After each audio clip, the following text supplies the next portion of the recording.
the public and press who've joined us today for this meeting of the Cabinet. We have a number of important issues to consider at today's Cabinet meeting, but before we begin the formal meeting, I have some housekeeping information that I need to share. First, please be aware that the meeting is being live streamed and that a recording of the meeting will be available to view on the Council's website.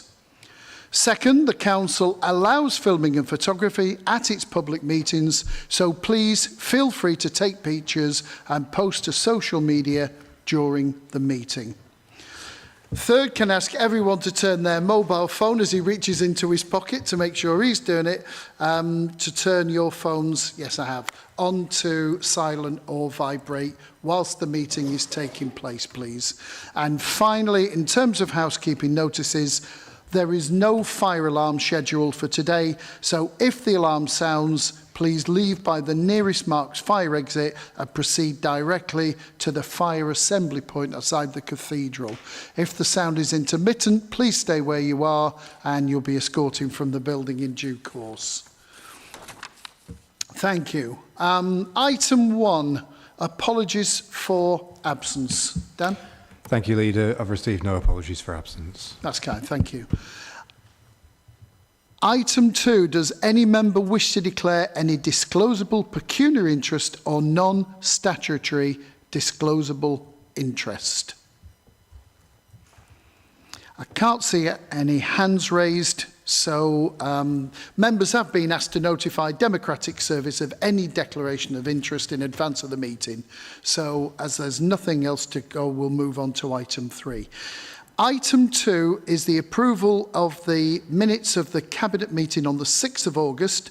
We're being asked to approve the meeting of the Cabinet meeting held on the 6th of August as an accurate record, 2024 as an accurate record. If any member does not agree with that, will they please raise their hands now?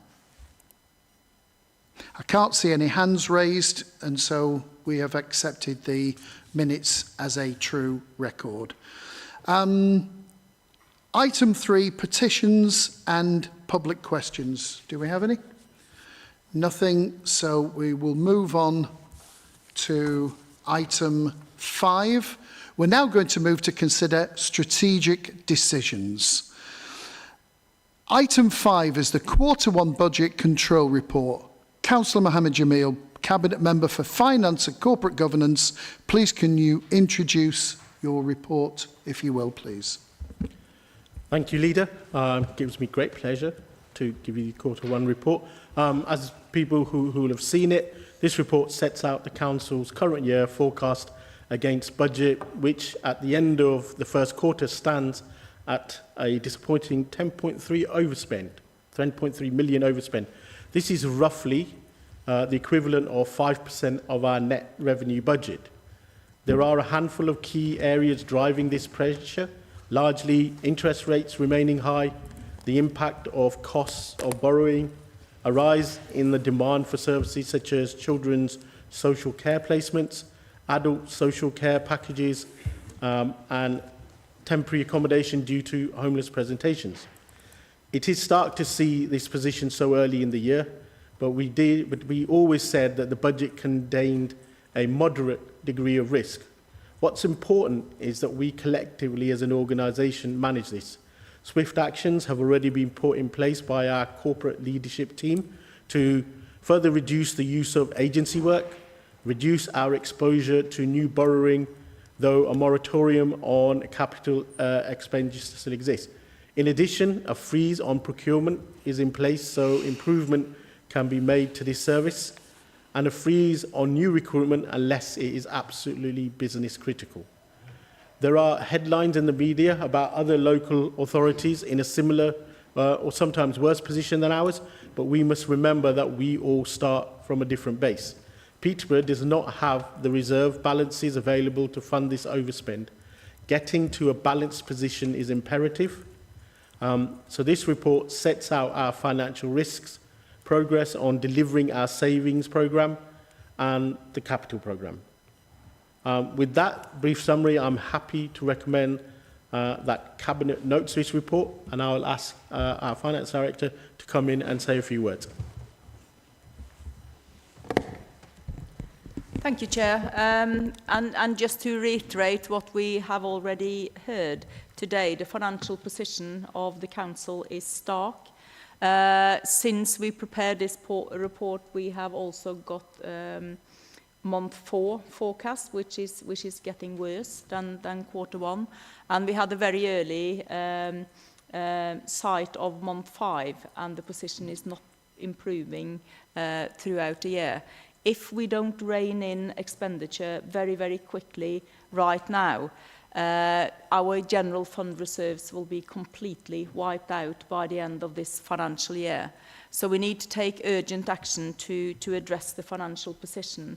The forecast overspend position then feeds into the medium-term financial plan, where we can see that the budget gap is in the region of 17 to 27 million. If we get control over the in-year overspend position, that gap will come down significantly as well. We discussed it at CLT today, and we got 8 key priority areas that we are reviewing in detail to see what we can do to address the position. But it's a stark position, and I would ask members to support the measures we need to take to address that position. We need to make savings. We need to move ahead with the asset disposals that we have already approved, and any other measures that we need to take to address that position. Thank you, Cecilia. We're now going to move to questions and debate. First of all, questions. Do members have any questions for either Jamil or for Cecilia? Councillor Jones, Alison.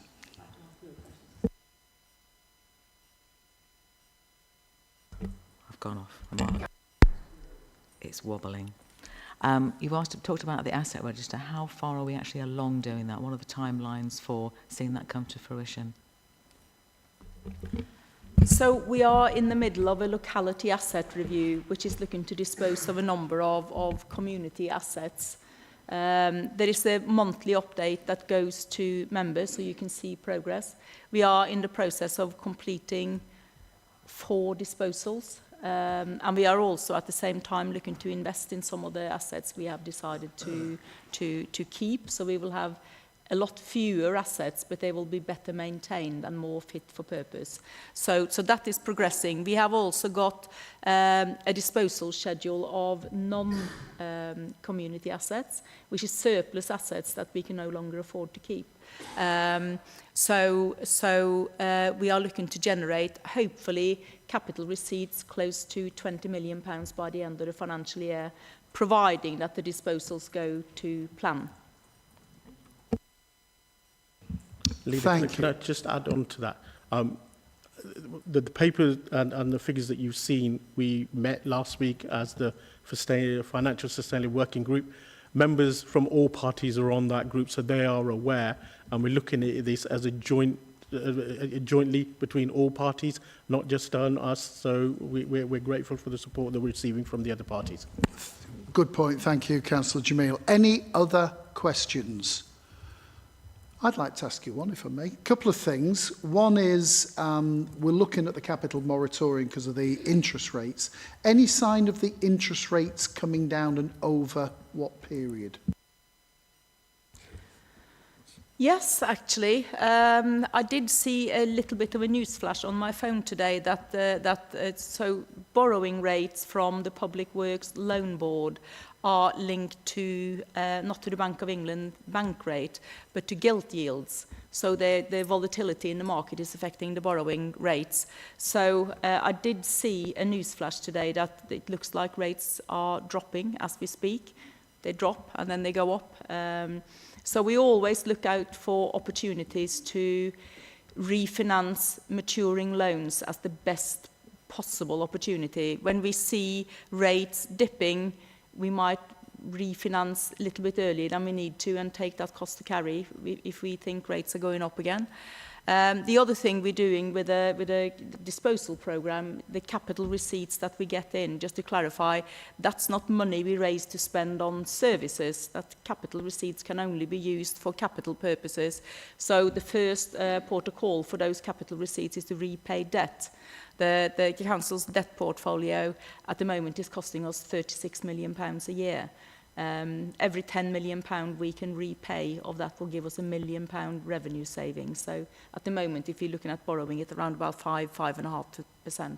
So there's the actual timing of replacing maturing loans and taking out new borrowing is the art of treasury management, and we have a dedicated team who are watching the rates very, very closely. But they're volatile. They go down and they go up again.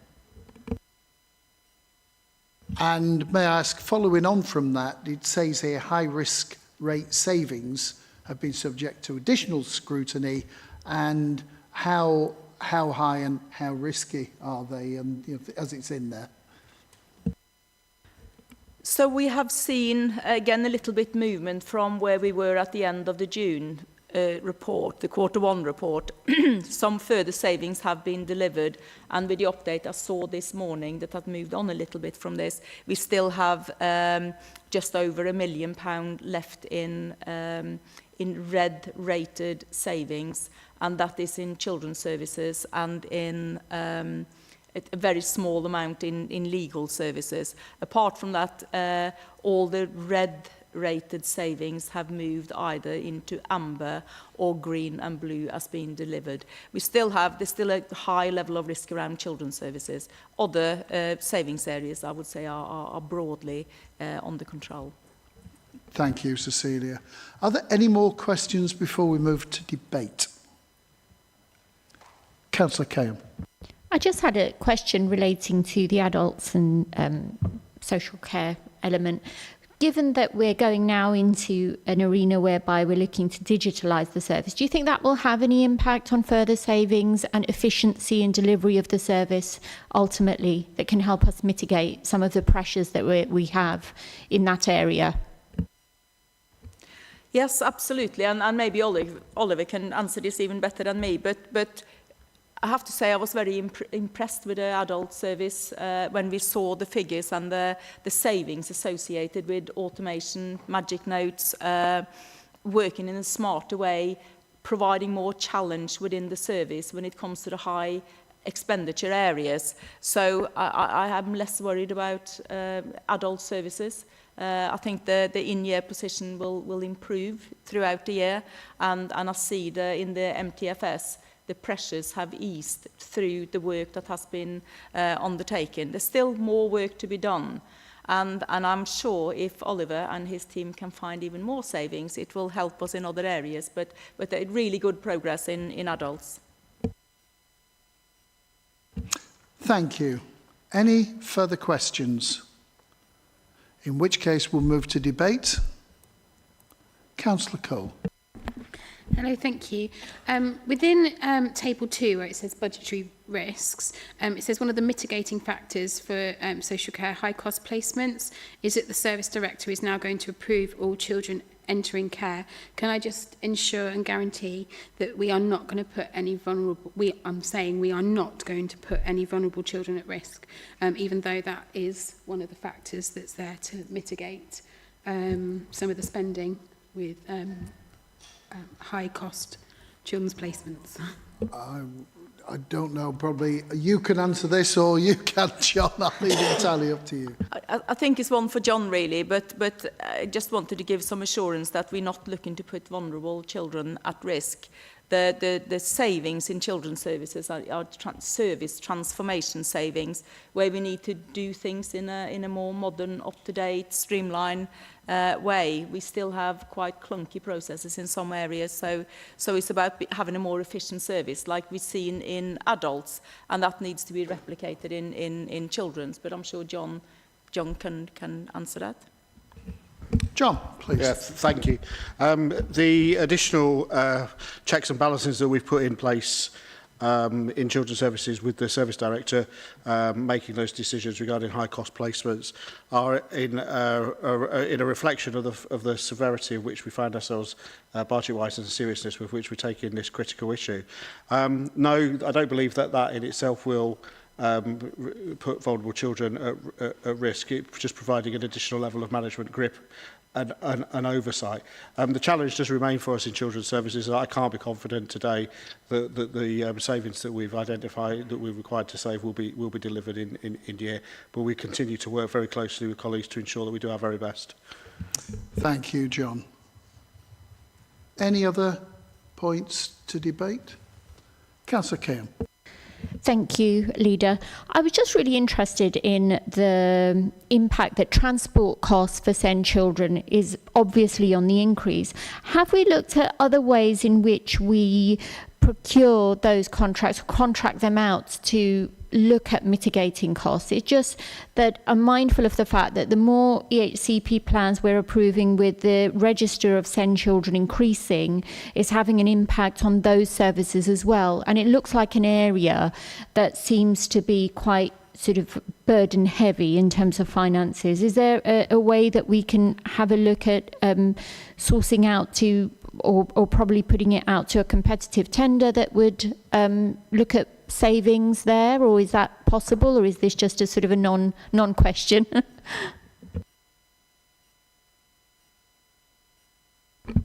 Thank you for the question. I think that's another one for me. Yes, I think we've identified that there are efficiencies that can be had in this area. We're currently beginning to work up some proposals around that, working closely with colleagues in other parts of the council and indeed with Peterborough Limited and colleagues in finance who have supported us with support and challenge on that area. I don't have any figures of what that begin to look like, but it certainly is a concern and a challenge, and we'll certainly continue to do everything we can to mitigate that risk. Fair question, a reasonable answer. Thank you, Councillor Keoghan. Okay. Anybody else would like to debate or whatever? In the absence of anything, I'd like to say, colleagues, we're now being recommended to note the Cabinet Council's financial performance and forecast as unpalatable as it is for 24-25 as at the 30th of June 2024, quarter one. Are we content to agree that recommendation? Agreed. Thank you.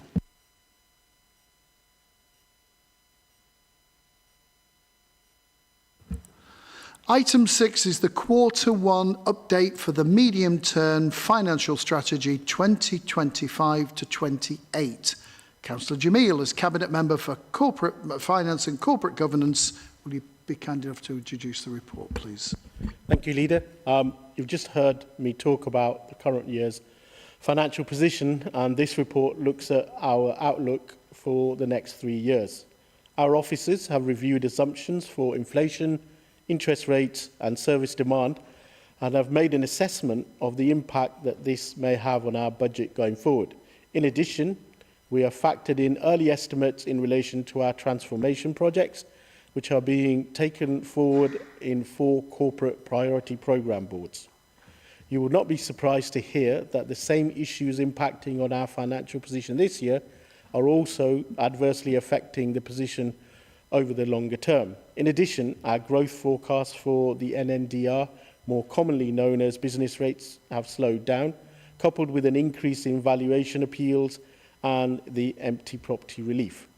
This means that we're now estimating that our budget gap could range between £13.2 and £24.3 million in 25-26.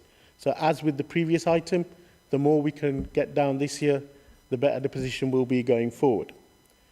This is only an update of our position and not what we intend to bring to Cabinet and Council in February for approval. There is much work to do between now and then to present a balanced budget for 25-26.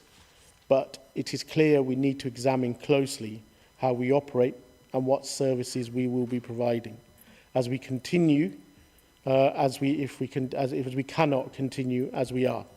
Closing the in-year budget gap of £10 million will clearly reduce the MTFS shortfalls year on year. I will leave it on that with my summary, as the next report will look at what comes next. Therefore, I ask Cabinet to note the updated position set out in the report. Thank you, Councillor Jamil. Does anybody any questions either for the Cabinet member or for our Finance Director? I don't think it's fairly self-explanatory. Can I just ask a quick question on the business rates, the NNDR? This seems to be a growing trend everywhere. I mean, have we any context for that? I'm just asking you, Cecilia, whether you have any thoughts on this, because obviously a lot of our income comes from either the council tax and the business rates, and we seem to be suffering quite badly in that particular area. I think part of the issue around the shortfall in business rates collection is that the original forecasts were too ambitious, and maybe a little bit of a not working closely enough together with the economic development and growth and the people who set the business rates budget. So we have addressed that by having more accurate forecast. I think also walking around in Peterborough, there are an awful lot of empty business premises scattered around, and we really need a big drive to get those premises filled, not just to get business rates into the council, but also to get the growth and prosperity that we need in the city centre and throughout Peterborough.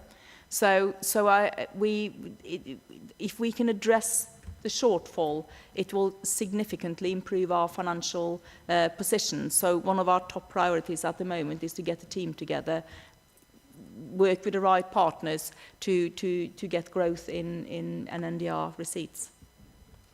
Thank you. Members, Councillor Thorburn. Thank you, Chair. I'm just looking at the worst case scenario, the longer term feel of the MTFS. I'm particularly interested in what is the main driver. This is for Cecile, by the way. What is the main driver to get that MTF to the best position, the best case position? What is the main driver?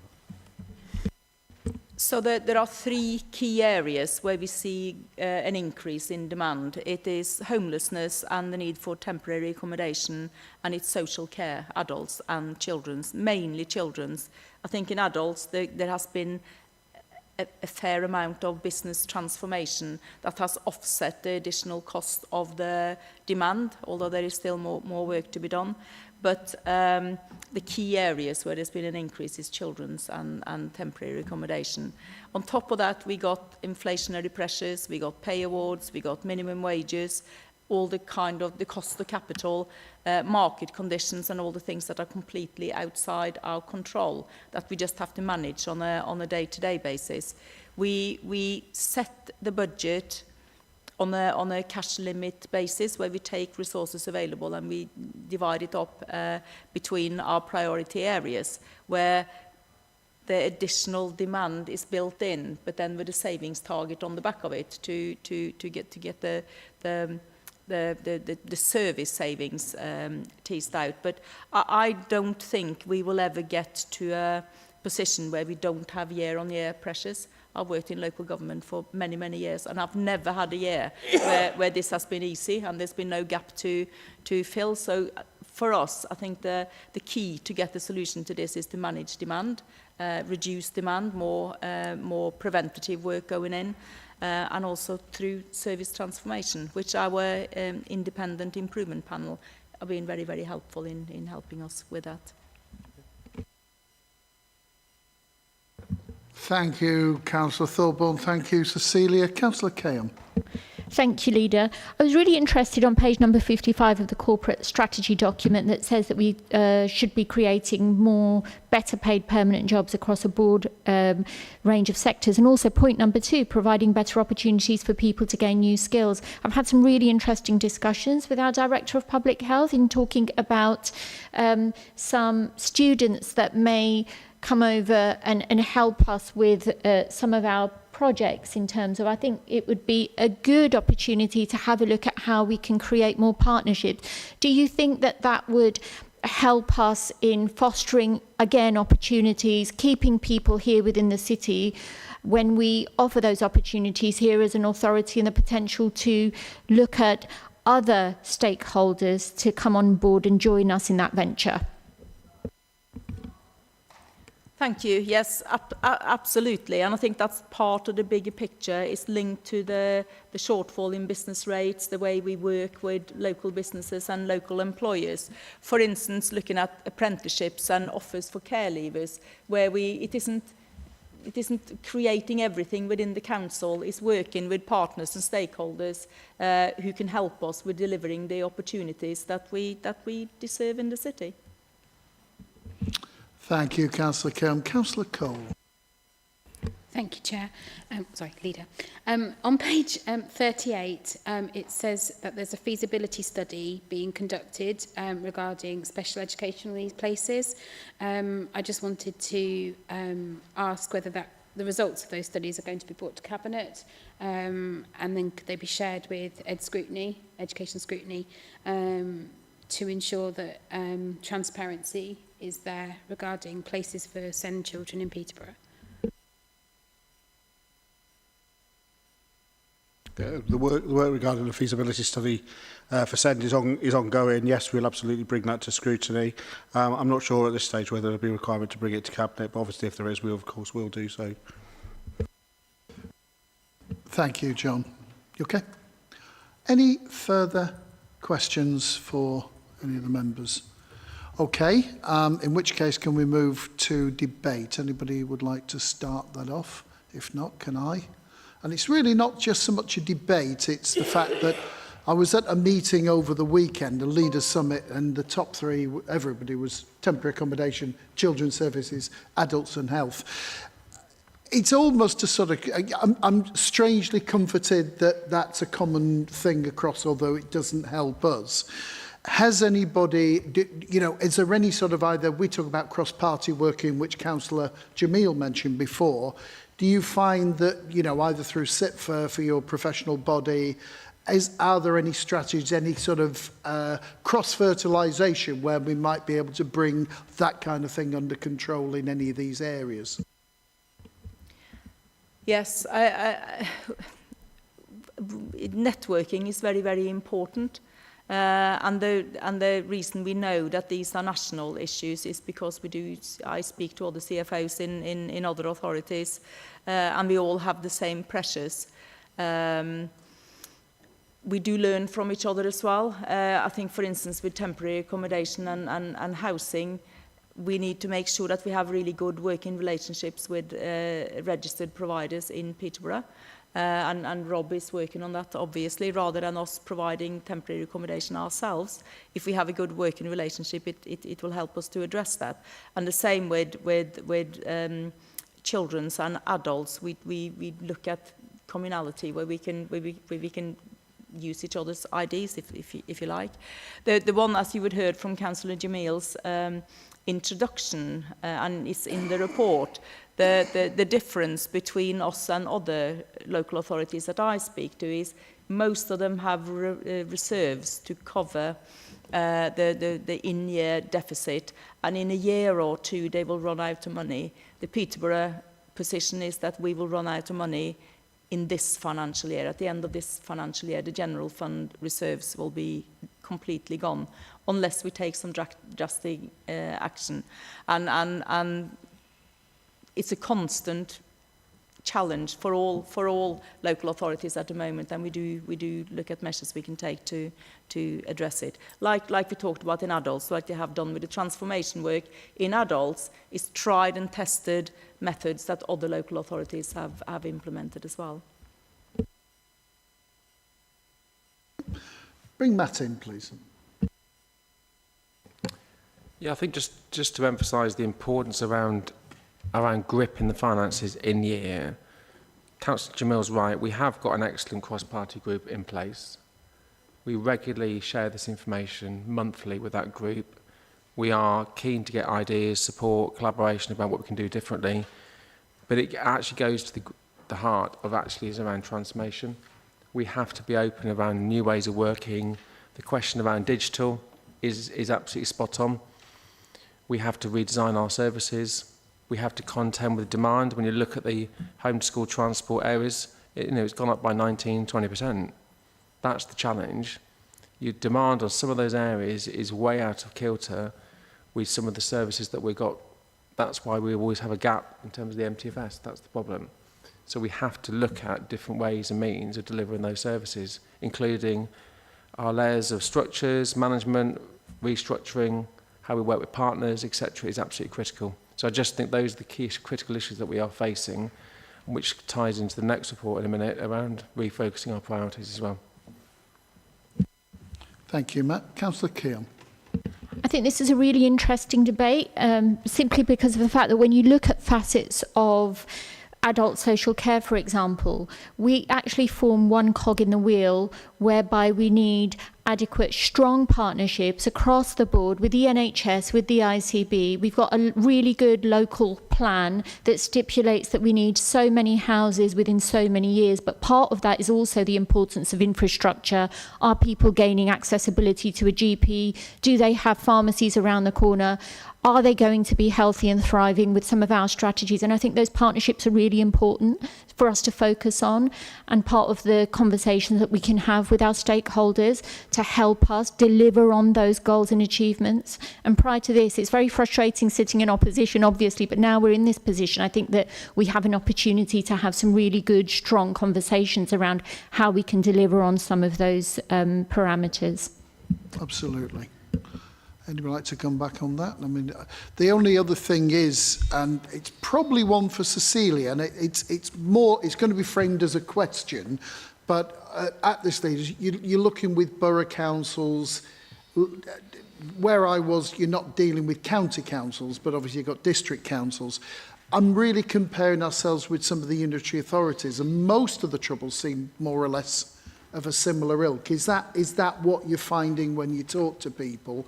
And is there any lessons that we can learn as a unitary authority that perhaps isn't, either from reserves or anything along those lines? Yes, absolutely. So districts have the same pressures around temporary accommodation and homelessness as we do. The numbers are obviously a lot smaller than ours, but the pressure is the same because all the numbers are smaller. County councils and obviously districts and boroughs don't have social care, so they don't have those pressures. Counties equally don't have the homelessness issues, but they have social care, and typically county councils have higher level of reserves as well than we have. So when I look at our financial pressures, I would always compare with other unitary authorities, and we are a small unitary authority.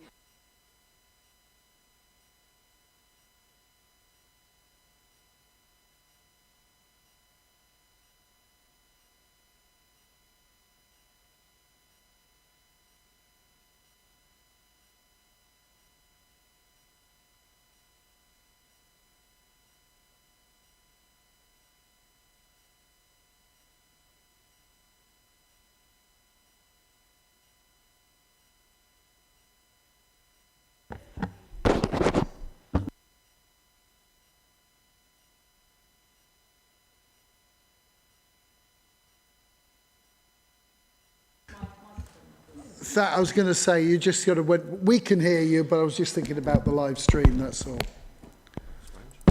Very strange. Okay. But thank you for that. I don't need to say it again, I hope. It's every day is a school day. Now we know about the Society of Municipal Treasurers or whatever, so, and unitary, of course. Thank you, Cecilia. Any other debate before we move to recommendations? No? Okay. So Cabinet's recommended to note the revised assumptions included within the Q1 medium-term financial strategy 2025 to 2028 update as outlined within Appendix A of this report. Are we all agreed? Thank you. Item 7, Shaping Our City. The next item is a report that presents the shaping of our city corporate strategy and budget consultation. Can I once again call upon Councillor Jamil, Cabinet Member for Finance and Corporate Governance, in case you forgot your title, to present the report, please. Councillor Jamil. It's all finance today. As we all know, Peterborough is a city of opportunity with a bright future, providing we can manage the financial position. However, like any organisation, we must continually modernise and adapt the way we deliver our services to meet our current demands. As a result, we have begun the process to revisit our corporate strategy.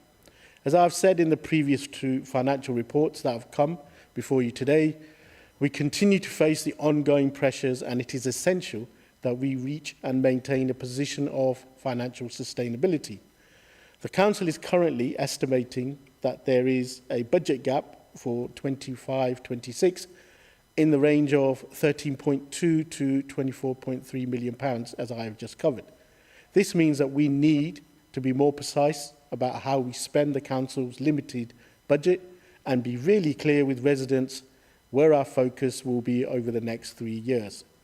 This also must be achievable so that we can deliver what we are aiming to. Our priorities must be right in the right areas, and they must be affordable. As reflected in our values, we are committed to being bold and innovative, respect our people and communities, and we keep our promises. In fact, we will be as bold to say that due to our funding pressures, we cannot deliver everything we used to deliver before. Today, Cabinet is asked to approve the consultation launch for a draft revised corporate strategy, namely Shaping Our City, which will run from the 18th of September to the 27th of October. The comments we receive will help shape our priorities over the next 3 years and allow us to continue operating in a challenging and ever-changing environment. Thank you. Thank you, Councillor Jamil. My sort of observation is it's shorter, sharper and much more to the point, but can I ask members have any questions for directors? Matt, would you like to comment on it? Would you like to sort of come in? Is there anything you'd like to add? I think for me, this setting out a future look around the city is really important. It isn't all about the money, but it's really important we do understand our resource constraints and base.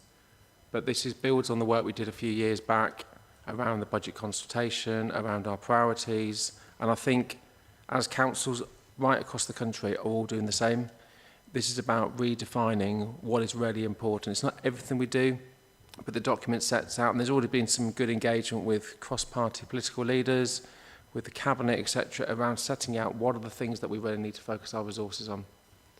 There are loads and loads of positive opportunities coming out of the city, but we do need to really grab hold of how do we do things differently. So it does tie in with our values and the leadership, how we work collaboratively with the partners, the public, etc. And I think it's really important. We have some tough choices ahead, and we need to guide you as politicians around how we can help smooth that through, but it is going to be tough. You know, you've heard the financial climate. We have a gap of, between 14 and 24, 25, 26 million pounds. That's significant. If this is your household budget, you would then prioritise accordingly and where you look at where you spend your money wisely. And we have to look at things like value for money increasingly around our contracts and spend and where we're focusing those returns. Thank you, Matt. As there doesn't appear to be any questions, does anybody would like to... Kate, is that a question or are you moving to debate? A question, okay. Thank you. So with the time frame set out and the dates and places for the consultations to take place, what plans are in place to ensure that all members of Peterborough can attend, whether they may need language translation or hearing, signing. I just want to make sure that all members of the communities can access these consultations and feel that their voice is being heard. As we have the benefit of our communications officer, Amanda Rose, with us. Amanda, are you wired for sound? Leader, can I just come in before? Yes, by if all people means. remember last year, we had a simulator and people got involved. What we're doing this year is an extension, as we'll hear in a minute, on what we, on what we did last year. The more people that get involved, the more we will, we don't have all the answers. We'll have a better idea as to what priorities people have. So the more people that get involved, the better that it will be understanding that we will have as to what we need to do. Thank you, Councillor Jamil and Councillor Cole. I was about to big up the events, but you both stolen me thunder, so thank you very much. Amanda, are you? Nope. We need... There we go. You're on. Thank you. Amanda, so Councillor Jamil said what I was going to say to it in terms of last year and the budget simulator, which worked really well to increase engagement. But I think we knew that there was a real benefit from going directly into communities and standing in venues across the city in front of our residents and explaining the situation that we face, which we've heard at the meeting today. So from tomorrow, we will publish the details of those meetings. There's 8 taking place across the city. We can't cover every area of the city because that would just be, it would be obviously a greater cost to be able to do that. So we've had to spread them around the city as much as possible. But we also know there'll be people who want to engage online. So there's going to be a Zoom session that we lead that will be same format to the face-to-face sessions but online, but also we'll have our online survey because again we know that some people don't want to take part in a meeting or offer their comments in that way, so there is the online survey as always. We're also running social media polls this year, so it's a really quick way for people to give us their opinions, and there's also a whole series of briefings that we're rolling out with our various partners as well. In terms of other languages, we will always offer information in other languages if people ask. Everything that's on our website you can translate using usual web browsers, so that will always be translatable, as would be the online survey. But really this year that the directive from Cabinet really and other members is, get as deep into communities as you can and be as accessible as you can in terms of, telling our financial position and our priority and our revised corporate strategy, and making it as easy as possible for people to comment, and that's what we're trying to do. Thank you, Amanda. Thanks for coming in on that. So what we're saying is there's lots of multiple entry points to the consultation process, either in person, online, or by other means. And I know that the Cabinet, we're keen not only to attend as many events as we can, but also we've invited other members of our group to attend. So hopefully there'll be engaging events. Thank you. Any other points? Councillor Jones. It's just really a comment to support all that's going on. I think it's a really positive thing that we're going to do in terms of this year, taking it more out to the people. And again, they'll hear absolute current facts that will be based on the current figures that we have. So there won't be any hidden figures. Or it'll all be transparent and everything. So I think it's a great opportunity. And I do hope that there's a good take-up with people going along. And also like the idea that we'll also have the online one, so that we're actually trying to cover everybody and their needs and meet them where they can be. Absolutely, thank you. And also, one of the things with going to, we can't go to everywhere. We've talked at length of this with the comms team. But, again, the more successful this is, the more we can take it to other places, maybe next year. So this isn't in tablets of stone. It's very much something that's under review by everybody. And we're keeping in close contact with the comms team in order to do that. Any other further comments or debate before we move to the recommendation? In which case, Cabinet, it's recommended that we approve the launch of the Shaping Our City public consultation, which covers a refresh to the corporate strategy and budget position. This will run from the 18th of September 2024 for a period of 6 weeks, closing on the 27th of October 2024. Are we all agreed? Thank you. Item 8. The Healthy Child Programme Recommissioning Approach. Item 8 is a report concerning the approach. Councillor Shabina Kayum, Cabinet Member for Adults and Health, Will you please take us through this report? Yes, thank you, Leader, for the opportunity. So all local authorities are required to provide a 0 to 19 public health nursing service funded by the ring-fenced public health grant.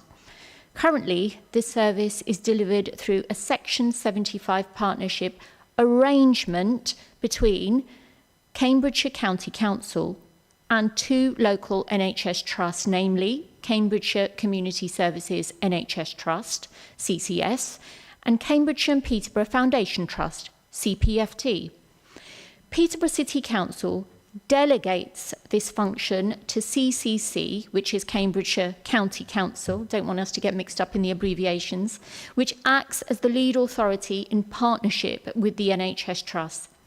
This paper recommends that Peterborough City Council negotiate a new Section 75 arrangement directly with Cambridgeshire Community Services, or CCS, effective from the 1st of April 2025 for an initial period of 2 years, with authority delegated to the Director of Public Health to extend this arrangement for up to an additional 4 years.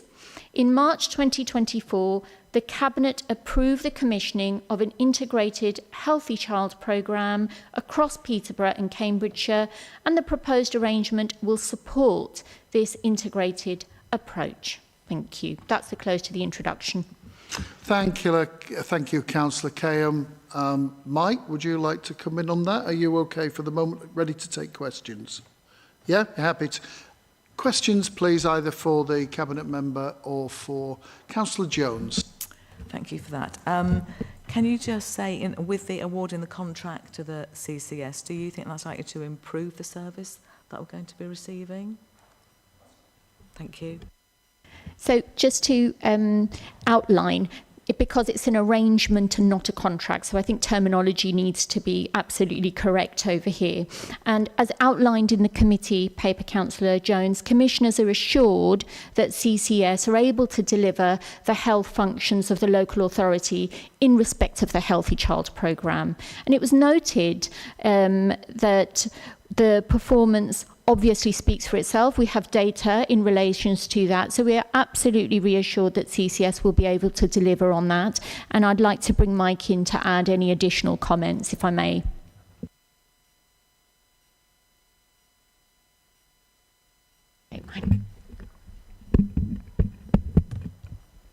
Yes, I'd just like to add that Cambridgeshire Community Services already provide the 0 to 19 service for a number of different councils.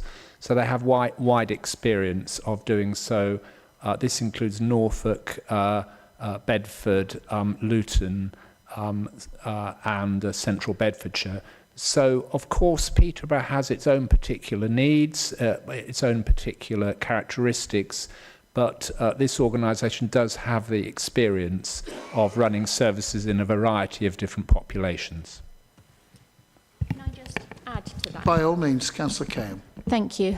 Councillor Jones, in addition, CCS, they've been extremely engaged actually in working with the local authority during the term of the current Section 75 arrangement to drive service improvements and innovation, both in terms of delivery and performance. But they've also improved the collaborative working with the wider system partners. Therefore, it is on the basis of that that we have evidence that commissioners are assured that continuing with CCS will actually lead to the service improvements that we need and the outcomes for our population, which is actually those outcomes are statistically poorer than those of our neighbours, which is why this is so important as well.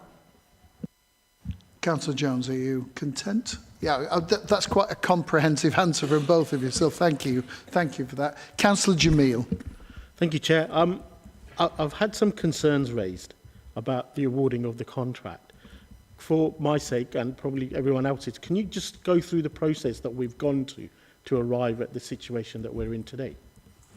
Of course, Councillor Jamil. So again, I'm just going to revert gently back to the fact that this isn't a contract, it's an arrangement. It's arrangement. And the reasons behind that is we've consulted with legal on the basis of those arrangements. And the Cabinet paper clearly sets out our recommendation to enter into that partnering arrangement under Section 75 of the NHS Act 2006 and not conduct a procurement or commissioning exercise, nor direct award a contract to Cambridgeshire Community Services to CCS, either under PSR or standard contract regulations. So the establishment of the Section 75 partnering arrangement, which is delegation of duties from the local authority under this Healthy Child programme, is assigned to us as a health authority, first of all. And is in this instance, the NHS trust that we are working with is not required for us to undergo a procurement process. Now, the Healthy Child programme, it's a local authority health-related function. And under the partnership arrangement, the trust, which is Cambridgeshire Community Services, are going to deliver our authority functions. It is under that arrangement as well. Therefore, it's a standard Section 75 partnership working, which means that no provider selection would need to take place. And it acts as a transfer of functions rather than a commission or a procurement activity as well. I hope that's answered to your questions to a degree. Okay, Councillor Jamil. Thank you. Okay, any further questions before we move to debate? Would anybody care to open the debate? There doesn't appear to be. Councillor Cole. Thank you, Leader. Can I just say I'm in support of this new arrangement change because under the portfolio that I hold, I can't but hope and agree that all children should have the best start in life, and it fits in or fits alongside the early years strategy that comes under my portfolio, that all children receive the very best first 1,001 days of their life. So I'm in agreement with this change. Thank you. Thank you, Councillor Cole. Anybody else before we move to the recommendation? I see no hands raised, in which case the committee is asked to commission a universal 0 to 19 Healthy Child programme, including health visiting and school nursing, that follows national commissioning guidance, has a focus on improving outcomes and reducing inequalities, and allows flexibility to adapt to local needs by working in place-based integrated teams with other local authority, education, social care, community, public health and NHS services. Not a full stop to be seen. And number 2, for Peterborough City Council to enter into a Section 75 partner agreement with Cambridgeshire Community Services for delivery of this service starting on the 1st of April 2025 for a duration of 2 years, with the option to extend for 2 + 2 years, a total of 6 years.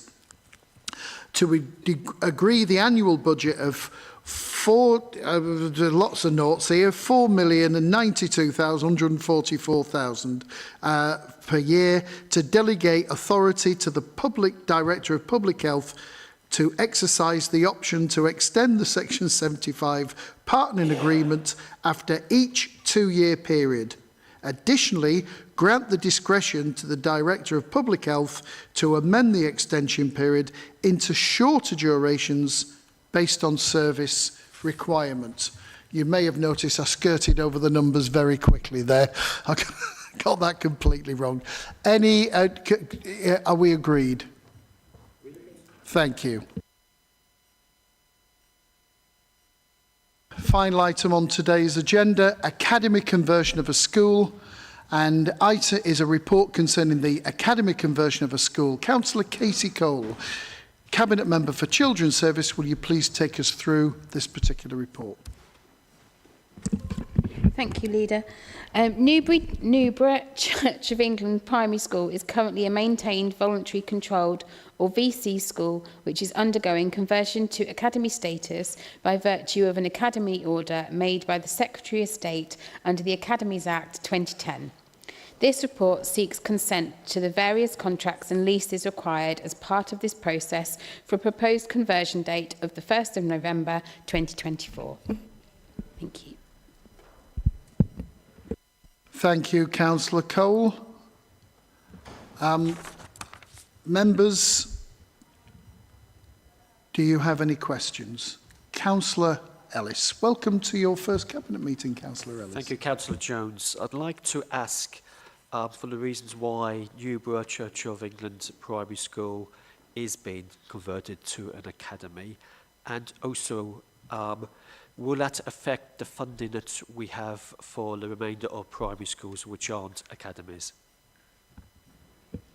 Thank you, Councillor Ellis. I'm going to answer half of that question, and then I'm going to pass over to the Service Director to answer the second half.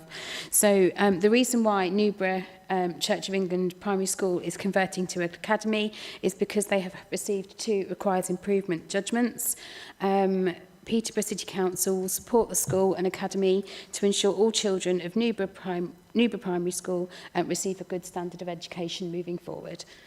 And then I'm going to pass over. Yeah, thank you. The changes to the funding arrangement as an academy will mean that the funding for Newborough Primary School is passported directly from the Department for Education, following the changes that have just been announced this week regarding the ESFA. So the money will go directly from the Department for Education to the Academy Trust that will be overseeing the school, bypassing the local authority in totality. Thank you, Councillor Cole, and thank you, John. Yeah, you've got Councillor a Jones, just clarification of my question.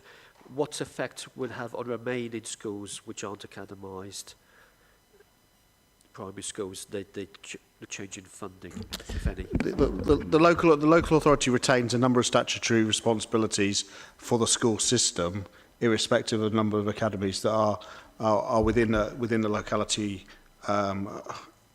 area, which I would describe as the education system. Eventually, we'll reach a position of critical mass where there isn't sufficient money remaining within the local authority to provide a level of service for those small number of schools that are yet to convert.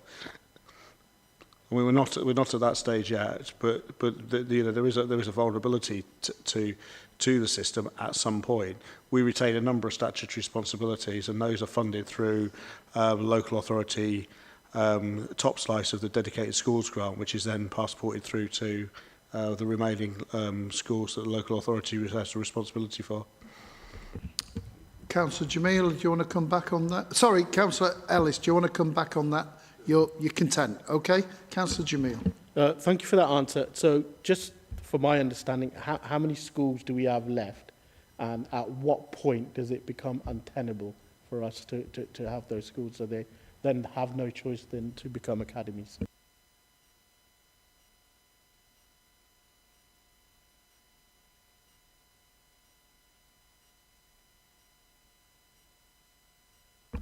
Okay, so the dedicated schools grant will continue to be top sliced to enable the local authority to deliver its statutory responsibilities irrespective of status of school. For example, capital, places, admissions, attendance, transport, and of course SEND. The critical mass arises in relation to standards and performance. So at the moment we have we retain responsibility for performance and some responsibility for standards. Those schools that are academies are responsible for their own standards. At the point where more schools become academies, our own school improvement service becomes vulnerable. I couldn't tell you at this stage at what point that critical mass is reached, because I think it's likely that what will happen is that there'll be a sequential reduction in the amount of support that we're providing to schools as the number of schools reduces. Thank you, John. The first part of my question was, how many schools do we have left? I'm very pleased to report to Cabinet today that 100% of the secondary schools in the system locally, which is 15 in total, are already academised. There are 63 primary schools, of which 40 are currently academies. That's 63% of our primaries are already academies, and 60% of our special schools, so that's 3 out of 5 are already academies. So it's a depleting number and reflects the national policy directive. Councillor Jamil, okay? Right, thank you. Any either further questions, or has anybody any issue for debate? Can't see any hands raised, in which case I'll move to the recommendation. The committee is asked to authorise the council to enter into the following: a commercial transfer agreement, CTA, between the council, the governing body of Newborough Church of England Primary School, the school, and Peterborough Diocese Education Trust, PDET. Deeds of novation assignment between the council, PDET, and, if applicable, relevant third-party contractors, including any building constructions contracts for the council's interest in the contract entered into by the council for the purpose of operating the school, to be novated or assigned to PDET.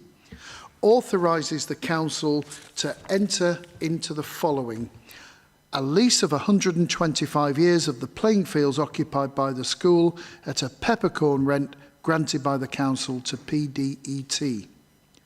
A statutory transfer of hard-standing areas and building land on the school site from the council to the Peterborough Diocesan Board of Finance, the diocese, the main terms of which are set out in Appendix 1, or such alternative terms as the Executive Director for Children's Services, in consultation with the Director for Legal and Governance and the Executive Director for Corporate Services, determines are necessary to facilitate the academic conversion of the school.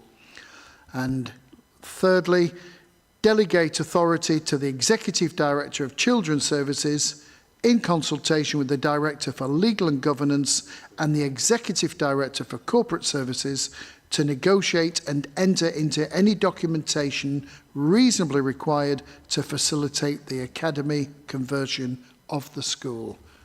Are we agreed? We're agreed. Thank you very much. Ladies and gentlemen, thank you for your attention, thank you for your input, and that concludes today's meeting. Thank you.